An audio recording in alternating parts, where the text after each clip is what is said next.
बुध 26 अगस्त को पिम्स अस्पताल के एमसीएच के तीसरी फ्लोर के ऊपर कायम नर्सरी में आतिशज़दगी से 14 मासूम बच्चे जलकर खाकस्तर हो गए, यानी शहीद हो गए। ये इस वक्त पूरे पाकिस्तान, इस्लामाबाद, हर जगह की फ़ज़ा सोगवार है, मगर उसके बाद काफ़ी ले दे हो रही है। प्राइम मिनिस्टर ने सेक्रेटरी सेहत को हटा दिया है, मगर पता नहीं क्या अमर माने हैं। हर बंदा ये पूछ रहा है, मीडिया समेत, सियासतदानों समेत, कि पिम्स अस्पताल के इंतहाई बाअसर तरीन पहुँचे हुए executive director professor Imran Sikandar और दीगर को क्यों नहीं हटाया जा रहा, जिनकी नेगलिजेंस है। उसके बारे में हम पहले भी बताते आए हैं और अब भी बताएंगे। काफ़ी चीज़ें हमने एक्सप्लोर की हैं। कुछ हमारे पास इन्वेस्टिगेटिव रिपोर्ट्स ये आई हैं कि इंतज़ामी ओहदों के ऊपर मेडिकल के माहिर डॉक्टर्स हैं, जिसकी वजह से काफ़ी कमी का सामना करना पड़ रहा है इस वक्त अस्पताल में, क्योंकि डॉक्टर्स जो कि मेडिकल प्रोफेशनल हैं, क्लिनिशियंस जिन्हें कहा जाता है, वो इंतज़ामी ओहदों पे हैं, जिनकी तादाद 10 से ज़ायद है।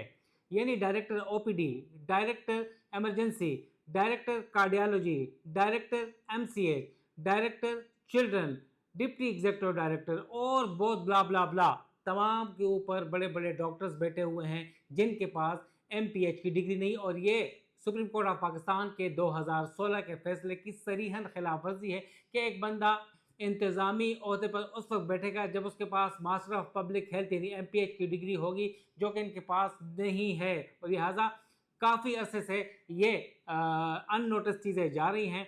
और यहाँ पर जो मरीज़ आते हैं ओपीडी में या एमरजेंसी में, उनके इलाज का भी हर्ज हो रहा है और दीगर इंतज़ामी उमूर का तजर्बा ना रखने की वजह से भी काफ़ी मसले हैं, जैसे कि आग लगी और ये मसला हुआ है।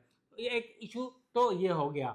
दूसरा एक इशू हमारे नोटिस में आया है कि पिम्स अस्पताल के नर्सिंग हॉस्टल में 6 जुलाई को एक बहुत ख़तरनाक आग लगी, जिसे छुपा दिया गया, मीडिया पे आने नहीं दिया गया। और खुशकिस्मती की बात यह है कि उस आग से 78 जो नर्सेज थी उनकी जान बच गई, उनकी जान को शदीद ख़तरात थे और आग पर जल्द या बदेर काबू पा लिया गया। ज़्यादा नहीं फैली खुशकिस्मती से, मगर उस वक्त जो इंतज़ामिया थी उन्होंने एग्जीक्यूटिव डायरेक्टर पिम्स को कुछ सिफारिशात दी, कुछ ऑफिसर्स के ख़िलाफ़ एक्शंस के लिए कहा गया, मगर एक्शन नहीं लिया गया। और कहा गया कि नर्सिंग हॉस्टल और अस्पताल समेत कहीं भी CCTV camera, smoke detector, fire safety equipment, आलात, सिलेंडर्स वगैरह वगैरह फॉर्म कुछ भी नहीं है, मगर किसी के खिलाफ एक्शन नहीं लिया गया। और इंतहाई कुछ यानी चंद दिन बाद, 20, 25, 22 दिन बाद ये वाक़या रोनुमा हुआ है बुध के रोज़ 26 अगस्त को,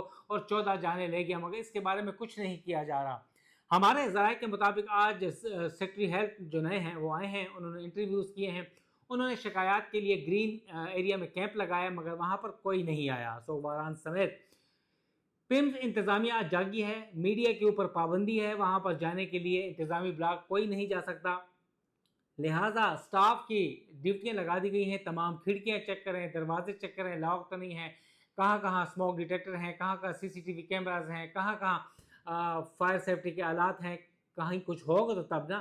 अरबों रुपए का बजट कहाँ जाता है, कहते हैं कि 22 अरब रुपए मिले हैं 2-3 साल में, मगर पैसे कहाँ गए। वेंटिलेटर्स वहाँ काम नहीं करते, स्ट्रेचर्स वहाँ नहीं हैं, बेड्स वहाँ ठीक नहीं हैं, एक एक दो 3-3 लोग मरीज उस पर होते हैं। इंक्यूबेटर्स में इंक्यूबेटर मशीन नहीं है, नर्सिस में भी बेड्स नहीं हैं, 2-2, 3-3 बच्चों को लिटाया जाता है, मरीजों को वापस भिजवा दिया जाता है। और 80s का बना हुआ अस्पताल है और जिसके ऊपर अरबों रुपए खर्च हो रहे हैं, बल्कि लोगों के जेबों में जा रहे हैं। मज़ीद इंकशाफात इंक्वायरी के हवाले से करते रहेंगे, हम आपको बताते रहेंगे। अस्सलाम।